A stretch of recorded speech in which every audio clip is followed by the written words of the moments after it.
Olá a todos e a todas que nos acompanham nesse momento, que nos acompanham nesse estudo que nós fazemos a cada semana da obra Palavras de Vida Eterna, que foi ditado pelo Espírito Emmanuel e psicografado por Chico Xavier. Todas as semanas nós estamos aqui, uma vez o Neto, outra vez eu, e assim nós vamos intercalando aqui no canal do Centro Espírita Lar dos Humildes nosso singelo estudo a respeito dessa obra, como dissemos, Palavras de Vida Eterna, que é de uma profundidade incrível para a nossa vida, para as nossas experiências, e que nós recebemos essas orientações todas desse Espírito como aquele alvitre amoroso do irmão mais velho, que sempre deseja de nós, os irmãos mais novos.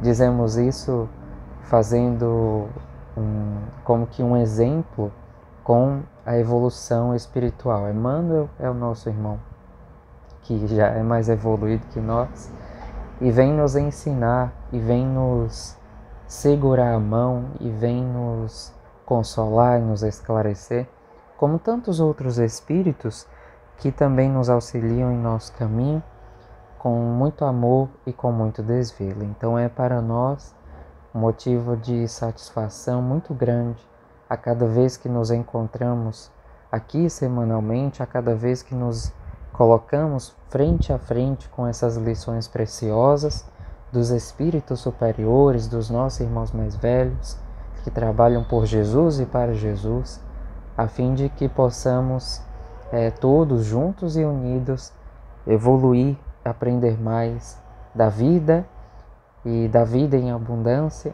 do amor de Deus e do que nós precisamos fazer, do que nos compete fazer, a fim de que conscientemente nós possamos executar o que Deus nos confiou.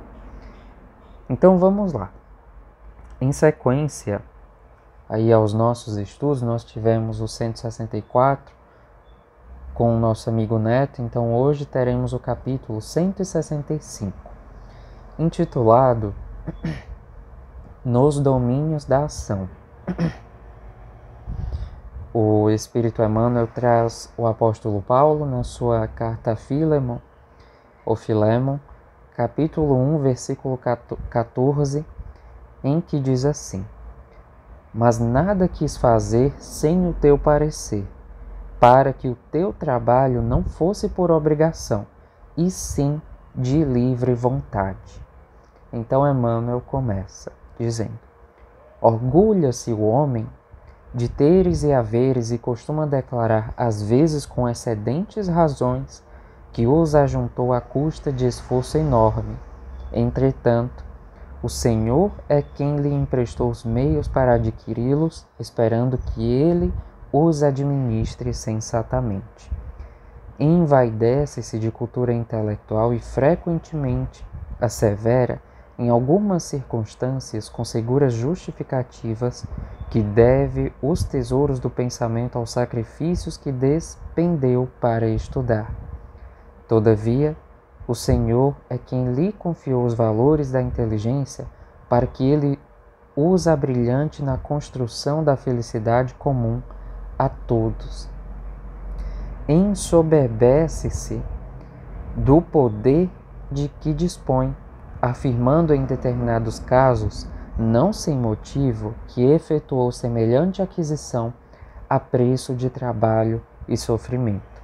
No entanto, é o Senhor quem lhe propiciou os recursos para a conquista da autoridade, na expectativa de que ele a exerça dignamente. Ufana-se com respeito à saúde que usufrui e proclama em certas ocasiões, com base respeitável, que mantém a euforia orgânica a expensas de rigorosa disciplina pessoal.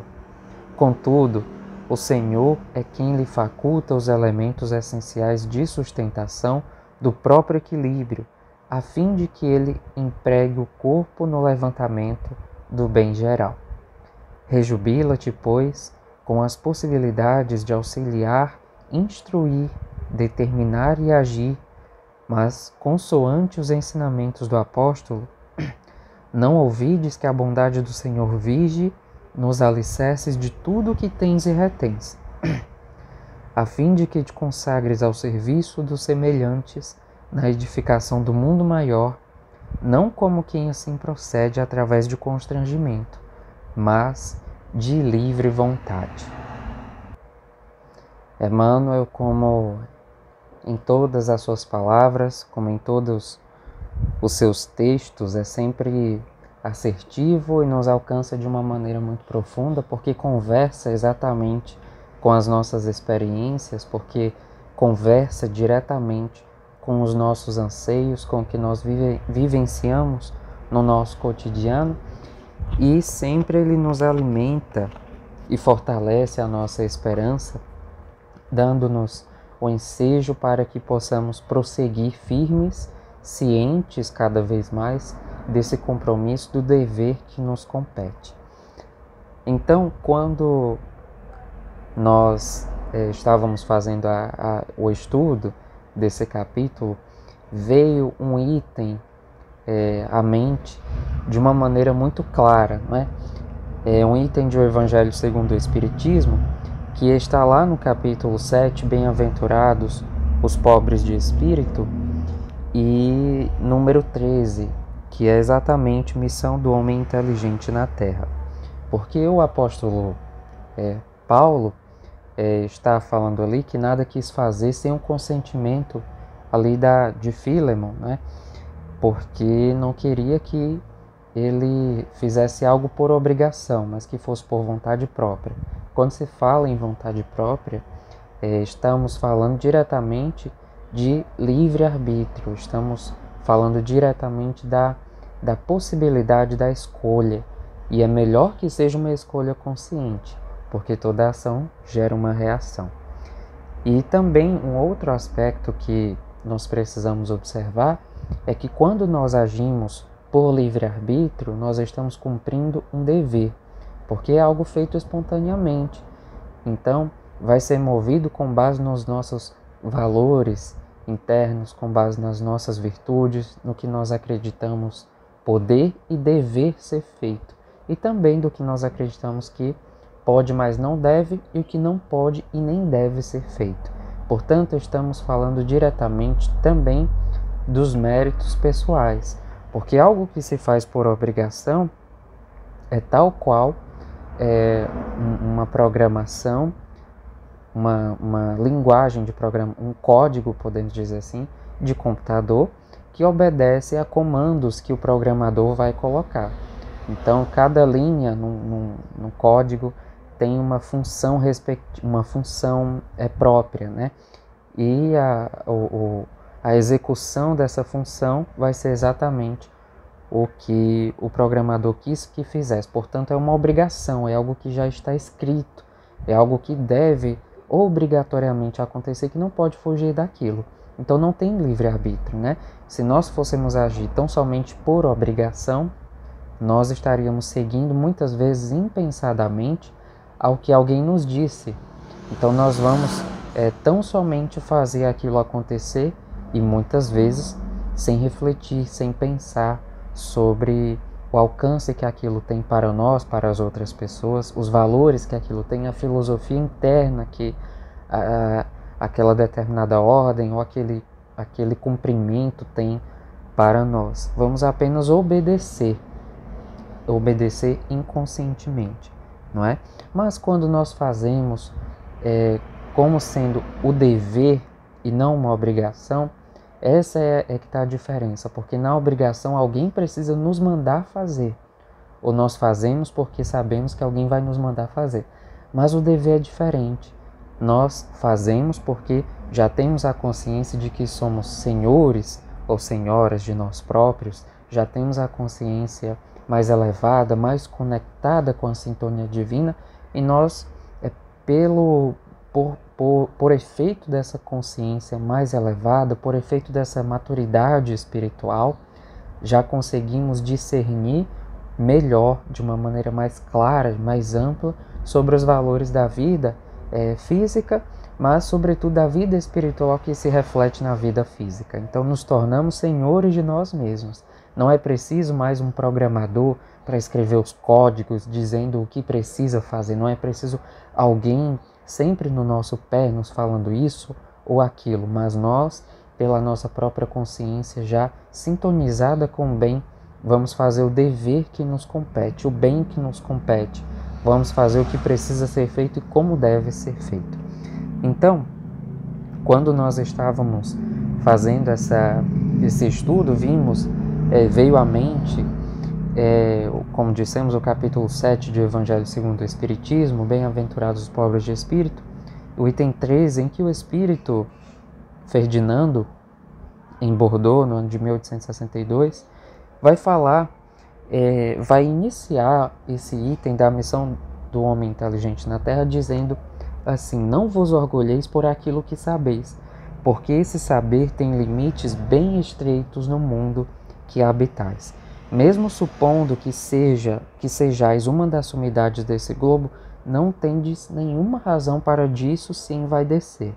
Se Deus, nos seus desígnios, vos fez nascer no meio onde pudestes desenvolver vossa inteligência, foi por querer que a usasseis em benefício de todos, porque é uma missão que Ele vos dá, pondo em vossas mãos um instrumento com o qual podeis desenvolver ao vosso redor as inteligências retardatárias e conduzi-las a Deus. Vejamos bem aqui a orientação do Espírito Ferdinando e também a leitura que o Espírito Emmanuel faz da colocação do apóstolo Paulo, né? Nós temos aqui um chamado muito claro, evidente para nós, principalmente nós que somos aí os trabalhadores espíritas, mas que não se limita ao espiritismo, não se limita aos espíritas, um chamado muito claro para o nosso fazer, para o emprego que nós estamos dando às nossas ações e às nossas atitudes no nosso dia a dia. Será que nós estamos aproveitando mesmo esses instrumentos todos que Deus nos confiou?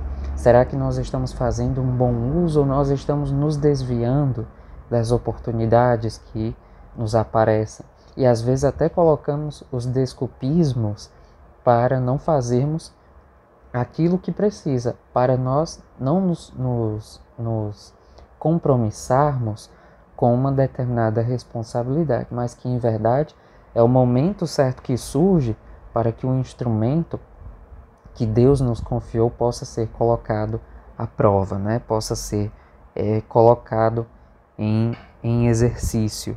Então o Espírito Emmanuel vai, depois desse texto lindo que ele nos traz, lembrando sempre que é o Senhor que nos faculta das possibilidades necessárias para o trabalho, para o serviço, para a doação, o Espírito Emmanuel diz: rejubila-te, pois, com as possibilidades de auxiliar, instruir, determinar e agir, mas de acordo com o ensinamento do apóstolo, não ouvides que a bondade do Senhor está nos alicerces de tudo o que tens e retens, porque não está. Quando nós pararmos de transferir as oportunidades de trabalho para o que nós temos, para o que nós possuímos, e vermos que em verdade é o que está em nós, nós a todo momento estaremos postos a esse serviço, estaremos postos ao trabalho. A cada momento nós estaremos dispostos a atuar, a servir, a colaborar, a cooperar para o que necessita, para a realidade, para os cenários em que nós estivermos incluídos, como nos diz o Espírito Ferdinando no Evangelho segundo o Espiritismo. Deus nos oferece os instrumentos e nos coloca nos meios devidos para que nós, com esses instrumentos que o Senhor nos deu, possamos aí trabalhar, possamos servir, possamos nos doar, possamos ser verdadeiramente úteis para toda a criação, para toda a existência, uns para os outros, fazendo, portanto, o bem de todos, o bem para todos. E é isso exatamente o que vai nos facultar o nosso mérito. Porque pela nossa livre vontade, vejamos bem aqui o movimento que o Espírito Emmanuel faz ao introjetar em nós a nossa responsabilidade diante do bom emprego dos instrumentos que Deus nos deu. Então, através da nossa livre vontade, do nosso livre arbítrio, reconhecendo os instrumentos e as potencialidades que nós temos, iremos, portanto, trabalhar em toda a existência, em todos os cenários, em todos os momentos, para o bem e em nome do bem. Não porque alguém nos obrigue, não porque nós precisemos corresponder a expectativas do dirigente da casa espírita, né? Ou do dirigente do setor qualquer da casa espírita, ou expectativas mesmo que as pessoas depositam, mas sobretudo porque nós precisamos estar sintonizados com o nosso próprio progresso. E esse progresso se dá a cada momento em que nós nos dedicamos ao bem comum. Não somente a esse bem individual que nos alimenta tão somente a nós próprios, mas a esse bem que faz bem a nós e também a todos os que nos alcançam. Portanto, nós nos reconheceremos como instrumentos de Deus, como instrumentos de Jesus, dos Espíritos benfeitores, em que eles, esses trabalhadores desencarnados, sentem como que em nós uma segurança e confiam em nós para que possamos também, junto deles, trabalhar para secundar, para realizar, para promover o que Deus deseja para toda a sua criação. Então, trabalhemos juntos, estejamos cada vez mais sintonizados com Deus, com a espiritualidade benfeitora, que deseja de nós essa iniciativa, esse ímpeto, essa entrega interior, essa conscientização que não nos oferece mais tempo para postergarmos, para fazermos depois. Em verdade, o que nós precisamos fazer no hoje. É no hoje que nós somos instrumentos e sempre seremos, é no hoje que nós temos essa consciência, é no hoje que Deus continua nos chamando, para que diante desse trabalho incessante que todo o universo faz, que todos os espíritos benfeitores estão fazendo, nós possamos também nos apresentar ao Senhor e dizer: eis-me aqui, que queres, né? Como Paulo disse a Jesus, que queres que eu te faça? Portanto, podemos já dizer também: que queres que eu te faça, Jesus? Que queres que eu te faça, Deus?